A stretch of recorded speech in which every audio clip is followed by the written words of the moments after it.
دل سوز سے خالی ہے، نگاہ پاک نہیں ہے، پھر اس میں عجب کیا کہ تو بے باک نہیں ہے ذوق تجلی بھی اسی خاک میں پنہا، غافل تو نرا صاحب ادراک نہیں ہے، وہ آنکھ کہ ہے سرمہ افرنگ سے روشن، پرکار و سخن ساز ہے نمناک نہیں ہے، کیا صوفی و ملا کو خبر میرے جنوں کی، ان کا سر دامن بھی ابھی چاک نہیں ہے، کب تک رہے محکومی انجم میں میری خاک، یا میں نہیں یا گردش افلاک نہیں ہے، بجلی ہوں نظر کوہ بیاباں پہ ہے میری، میرے لیے شایاں خس و خاشاک نہیں ہے، عالم ہے فقط مومن جاباز کی میراث، مومن نہیں جو صاحب لولاک نہیں ہے۔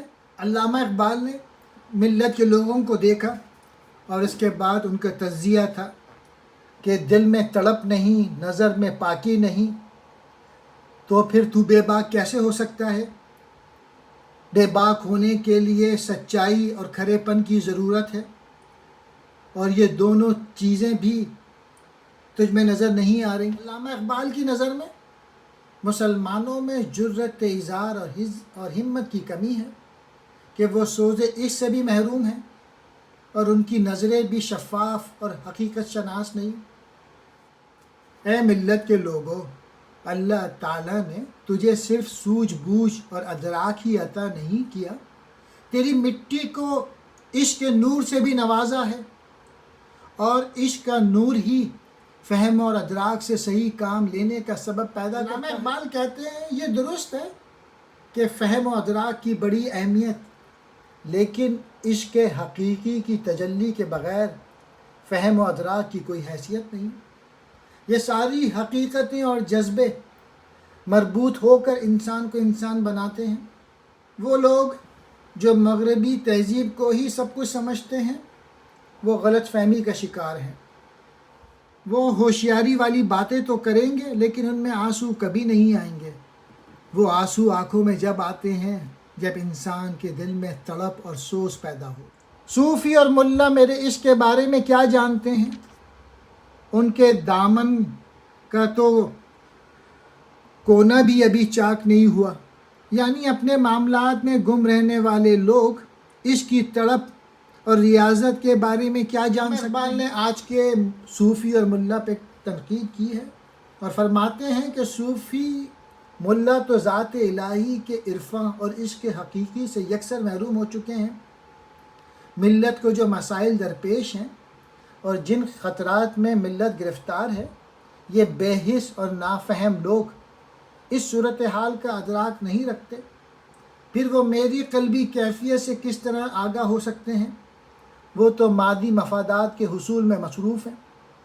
قوم کو آپس میں چھوٹے چھوٹے مسائل میں الجھانا ان کا کام ہے۔ ملت کی تعمیر و ترقی کے لیے تو قربانی دینے کی ضرورت ہے، اور وہ جذبہ قربانی سے ان کا دل یکسر خالی۔ کچھ ملا تو پالیٹکس میں بھی شامل ہو گئے، میں ان کا نام نہیں لوں گا۔ میری خاک کب تک اپنی تقدیر کی غلامی کرتی رہے گی؟ میں نے فیصلہ کر لیا ہے، یا میں ہوں یا آسمان کی گردش رہے گی۔ نجوم اور گردش افلاک کے زیر اثر رہنے کی علامتوں کے حوالے سے علامہ اقبال کہتے ہیں، دراصل غیروں کی غلامی اور اس سے آزادی کے مسئلے پر بات کی ہے۔ علامہ اقبال کہتے ہیں کہ ہندوستان کے لوگ غلام تھے، اور علامہ اقبال فرماتے ہیں میں تو ایک ایسی برق کے مانند ہوں جو جنگل، چٹانوں اور پہاڑوں پر گر کر ان کی ریزہ ریزہ کر دیتی ہے۔ صرف کوڑے کرکٹ کے ڈھیر کو جلانا میرا مسلک نہیں، مراد یہ ہے انتقام لینا ہو تو بڑی قوت رکھنے والوں سے لو، معمولی اور مسکین لوگوں سے تصادم تو بے معنی سی بات ہے۔ کمزور لوگوں کے خلاف کوئی اقدام حوصلہ مند لوگوں کا شیوا نہیں۔ علامہ اقبال آخری شعر میں کہتے ہیں کہ یہ کائنات تو مومن کی میراث ہے جو اپنی جان پر کھیل جانے کا حوصلہ رکھتا ہو۔ مومن کی تعریف یہ ہے جو حضور صلی اللہ علیہ وآلہ وسلم کے اسوائے حسنہ سے قلب و روح کو منور کرے اور اس طرح وہ مقام لولاک کا فیضان حاصل کر لے، جس کے مطابق اللہ تعالیٰ نے ارشاد کیا تھا، اے محمد صلی اللہ علیہ وآلہ وسلم، اگر تو نہ ہوتا تو میں یہ آسمان ہی پیدا نہ کرتا۔ میسج یہی ہے کہ مومن نہ صرف یہ کہ جانباز اور حوصلہ مند ہوتا ہے، بلکہ رسول اللہ کی تعلیمات سے اس کا سینہ بھی روشن ہوتا ہے۔ وہ شخص مومن کہلانے کا حقدار ہی نہیں جو حضور صلی اللہ علیہ وآلہ وسلم کی سیرت مبارکہ اور اوصاف حسنہ سے اپنے دل اور روشن کو روشن نہ کرے۔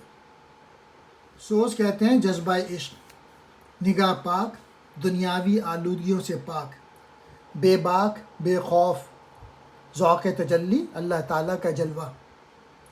اسی خاک مراد ہے انسان، پنہا چھپا ہوا، غافل کہتے ہیں غفلت کرنے والا، نیرا کہتے ہیں صرف، صاحب ادراک، عقل کا افرن یعنی انگریزی تہذیب، پرکار بہت زیادہ کام کرنے والا، سخن ساز باتیں بنانے والا، غمناک عشق میں ڈوبا ہوا، صوفی متقی و پرہیزگار، ملا مولوی، جنون عشق دیوانگی، سر دامن پلو کا کونا، چاک پھٹا ہوا، مراد عشق کے حقیقی میں مبتلا ہونا، محکومی انجم ستاروں کی غلامی، مراد تقدیر کی غلامی، گردش افلاک آسمانوں کی گردش، تقدیر کا چکر، کوہ و بیابان پہاڑ اور جنگل، شایاں شان کے لائق، حسن و خاشاک کوڑا کرکٹ گھاس وغیرہ، عالم کہتے ہیں کائنات، فقط کہتے ہیں صرف، مومن جانباز جان پہ کھیلنے والا، میراث کہتے ہیں ورثہ، صاحب لولاک لولاک والا، یعنی جو شخص حضور اکرم صلی اللہ علیہ وآلہ وسلم کے اوصاف حسنہ سے اپنے دل اور روح کو منور نہ کرے وہ مومن کہلانے کا حقدار نہیں۔